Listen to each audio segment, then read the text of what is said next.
Welcome to Pull the Pin Ready, War Room Edition, back with another episode. Your host, Jim, and co-host, Nate. Oh, wait, I screwed that up. Gosh, this reverse mirror stuff, I don't know. Anyways, welcome back, Nate.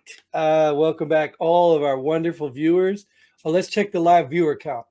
It's at two. Hey, me and you. What do you know? But anyways, these aren't really live anyway, so that's not fair. For those of you who are watching this, we're live right now together. Right. But everybody who's watching us thinks this is live or might think it's live. We are pulling some headlines out of the World Wide Web of knowledge, and we're talking about these headlines, whether we've read the articles or not. And we're probably doing just like most of you do, making up the story so we can get mad at something. And that's what we're doing. So, but tell them what, Nate, why our opinion matters. Because we're always correct. So you don't have to read the headlines even. Just tune in to us. We'll let you know what's going on. We'll tell you when to be mad and offended. Yeah. You might as well start getting mad and offended now. Yes, because retired military officials are finding high-paying jobs with the Saudi government. I want you to think about this one for a second. Just give it some thought with all this stuff going on with, our relationship, our previous history, and who we're talking about. So is Saudi paying for our secrets by hiring our retired military officials? I mean, why are these people going to work in Saudi? I don't know if they're going to work in Saudi. I just think they're being paid by the Saudi government. They're probably still. Okay, so you're saying the Saudis paying them here for what? Teleworking. They're working for them. I don't know if they're going to Saudi to work. Well, but obviously they can't be giving government secrets and all that stuff. That stuff's illegal, right? Yeah, I wasn't a retired military official. I just got out. So I wasn't qualified for a Saudi government job. Well, I was in Saudi Arabia, you know what I'm saying? And I'm sitting here thinking to myself, what are these people doing for the Saudi government? The Saudi just, flipped the bird. But I think that was more directed at Biden than it was the U.S. But Saudi's never really been our friends. We're just like mutual friends of, what do they call that? Our enemies' friends, or our friends of our enemies, or whatever. I don't know what it is. I just butchered that. The enemies, the enemies of my enemies are my friends or something. I don't know, dude. You know what I'm talking about. We don't like Saudi. Saudi don't like us, but we have common enemies. So we're mutual friends because of our enemies. Yes. Which I think in their case is Iran, right? That's our case. Iran. Too. Well, that's what I'm saying. Iran is their biggest threat. Yeah. So, but either way, this is odd to me. I'd be curious. I probably should have read the article, but without reading the article, this is something wrong here. This smells fishy to me. Well, there's military officials finding high-paying jobs with a lot of other governments too that aren't American. Sure, if they're right. And I agree. Maybe if they're allied countries, makes sense. If we still share things with them, makes sense. But just with what's going on right now with Saudi and them kind of telling your president there to go pound sand, I don't know. Maybe it's timing. I am an American. He is my president. Yes, he is your president. Not agreeing and disagreeing, but he is my president. Mm-hmm. His picture's hanging on many walls. Yes, it is. To the windows, to the walls. Till Biden runs down. Never mind. All right, let's move on to the next one. So this is a bold one, obviously a right-leaning headline, because normally I'd say it's left-leaning because the word racist starts it, right? So, but racist MSNBC, which is left-leaning, so this has to be a right-leaning calling them racist after they call. Anyways, racist MSNBC host Tiffany Cross says minority GOP candidates are not voices of color. So, even you mean to translate that? Yeah, I had to look at it twice. So even if you are a minority, just because you are in GOP, you're not a voice of color. This is exactly sums up why you don't watch shows like The View, why you'd stop watching left-leaning news agencies, because their bias is so blatantly obvious here that it's not even worth it anymore. So unless you just want to go there to fill your head with stuff you want to believe, and you know what they call the echo chamber, they have them on the right too, but unless you want to go there, it's exactly it. How do you call people of color who are not in agreement with you not voices of color? Like, how do you speak for color people but call color people not voices of color? Is Tiffany Cross? I don't know who Tiffany Cross is. Is she black? I think so. So this is a black lady saying black people of a different political party are not voices of people that are black. Exactly. That's what I'm saying. That's how stupid, how asinine these people are. But you know what? I'm not even trying to criticize. You know, I have to start being nicer, because I've been reflecting on this, man. Calling people stupid and stuff. I just have to believe the population is just maybe naive. The naive people who even listen to this woman, this would have shot all credibility to me. That's a nice word to use. Yeah, you're saying to me that people who don't agree with you are not voices of people who look like you. Well, I'm sure these same minority GOP candidates say she ain't a voice for us. Well, no, and you've seen it with like what's his name, Elderman or Eld. What is that dude's name? They called him like the black white supremacist, or like, I mean, it's getting to the point where I'm almost glad they do it, because it's got no teeth anymore. You know what I mean? It's getting to the point where what they say, it just, they're calling everybody, well, like, you know, the clubs. If everybody's a VIP, there's really no VIPs. Yeah, so right. If everybody's a racist, there's really no racists. So stop. They're doing themselves a disservice. You know, if you actually call out the things that you believe truly are racist, then call them out. But she could have easily said, these people do not represent the voices of color that I know. You know what I mean? She could have easily done that and said, these people are on the fringe outside. They're not true representatives of the voice of color. You know what I mean? Because they're not part of my political party. That's exactly right. Right. but because, you know, people I know don't agree with them. Leave it at that. Don't say you can't speak for everybody, because clearly they're part of everybody. You know what I mean? If they're literally people of color, how can she speak for people of color but yet not speak for them, but then say that it's just asinine? None of it makes sense to me, dude. It's just asinine. Oh, this don't make sense either. Yeah, Liz Cheney. Well, speaking of asinine, Liz Cheney says she's not going to let Trump turn January 6th testimony into a circus.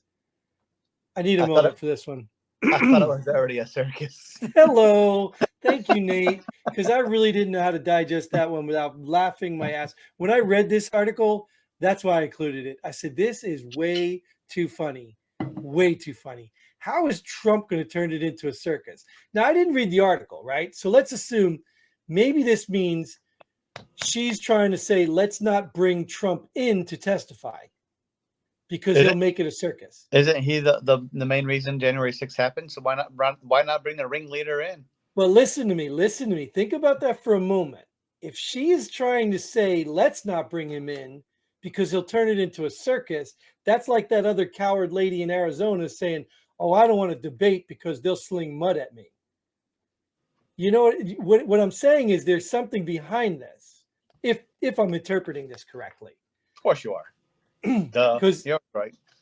Because if they can't get Trump to show up, then let's say we don't want him to show up, because then it looks better for us, like as if we couldn't get him. Because think about it, if they subpoena him, what are they doing? They're setting a precedent of subpoenaing ex-presidents, right? Could be used against them tomorrow or in November. You know what I mean? So they don't want to set that precedent. So somebody probably came up with the idea to put it in the media. Let's subpoena Trump, because they think people will hear that, like, oh, he must be guilty, and then realize we can't do that. So now Liz Cheney's like, no, we don't want to subpoena him because he's going to turn it into a circus, when really that's not the reason. That's the way I read it. I don't know if you see it any different. Yeah, I mean, they don't want him to be there and turn into a circus because they don't want to know what really happened. Yeah, but why would you turn down a perfect opportunity to entrap him or get a gotcha question? Or why would you turn that down? Because on January 9th, it'll be a gotcha on your president. That's exactly what I'm saying. So it really has nothing to do with what Trump's going to say. Well, I think they realized. What about this president? Oh, well, we know this one. Man pretending to be woman visits man pretending to be president. I don't know if you saw this. Did you see this? I saw the person go into the White House to try transgender. Yeah, I don't know. I can't put labels on people. I don't know what they're called. No, I think that's what they called him. Oh no, he's pretending to be. He wasn't actually transgendering into. He was just pretending to be a woman. Was he really? I think he was just pretending. I've heard. You know, I've heard people accuse him of that. I think this guy was pretending to be a woman as a joke to go, and he said he's going to visit the man. Pretend. I think he was just doing the play on words to go see the president. And I don't think I don't think he was transgender. I think he was just a man.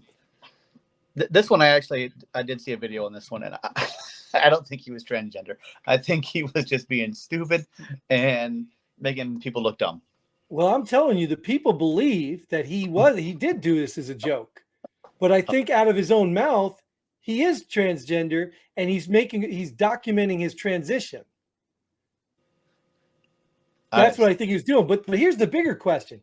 How does this person get to meet the president and do an interview? He didn't. I don't think he actually got into the president. I think he was trying to, but I never saw the actual interview happen. I didn't think he ever got into the actual talk. No, yes, dude, there's video. I don't know if he was in the same room or he was being videoed in, but the president answered his questions. Because he said that far. Yeah, because the question was something about, do you think it's right for states to ban children from, this, the whole nonsense going on. Kids that can't even get tattoos, but they can pick a gender. Oh yeah. Yeah. So he did. And the president answered and said that was not only, illegal, but immoral. They shouldn't be able to ban any of that. So yeah. I didn't see the whole part. Yeah, I saw his response. No, I mean, like I said, we're taking this at face value. Maybe it's a deep fake, right? Maybe somebody just, I don't know, dude. It's hard to tell what to believe, but I do believe he would say something like that. I mean, I do believe this. Yes, because an alarming number of terrorists are entering the U.S. I think it's from the Canadian border too, right? That's where I saw it coming in from. Oh, yeah, definitely the Canadian border. Yeah. But matter of fact, I wouldn't be surprised if they're all flying in on JetBlue or something. You know what I mean? They're just being relocated from terrorist countries to sanctuary cities. Well, they can't. They're flying into Mexico on JetBlue, but walking across on Air Force Ones. No, I'm almost convinced. Yeah, I'm almost convinced that our government is probably getting them out of, terrorist countries and saying, "Oh, you need sanctuary because your country doesn't want terrorists." Oh, well, we have sanctuary cities. Come here. Those are just for illegals, not for terrorists. Yeah, well, if they claim asylum, they could be a terrorist too. But we don't have sanctuary cities because when we bust these illegals to sanctuary cities, they bust them right back out. Well, right, in theory, right. We theoretically have sanctuary declared cities, but no true sanctuary cities. No. Right. Unless it's like the old thing where it's my neighbor.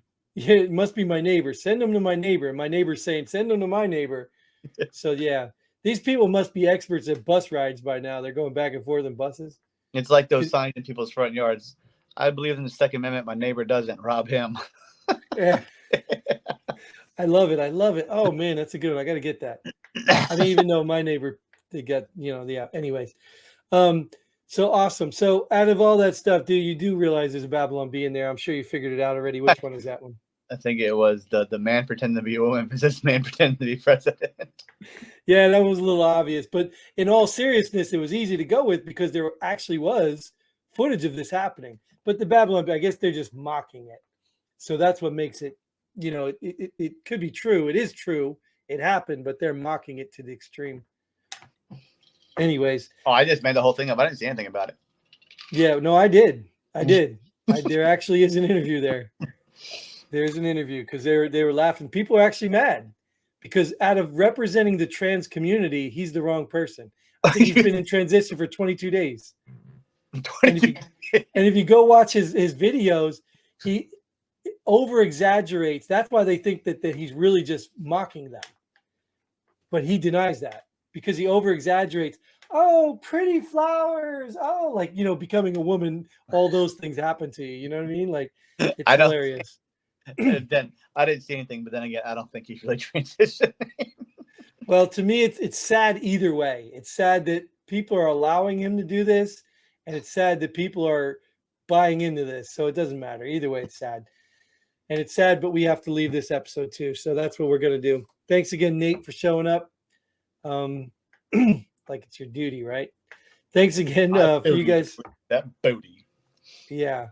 Thanks for tuning in. Thanks. Hopefully Nate will get released from his camp soon too. But thank you guys. Get involved. Leave a comment. Like, share, subscribe. All that really cool, fun stuff. And until then, Godspeed. And pull up and ready. Boom.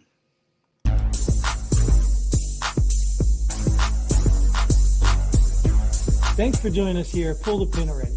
We hope you had as much fun as we did. If you like what we do, go ahead and hit that like button and share this video with a friend.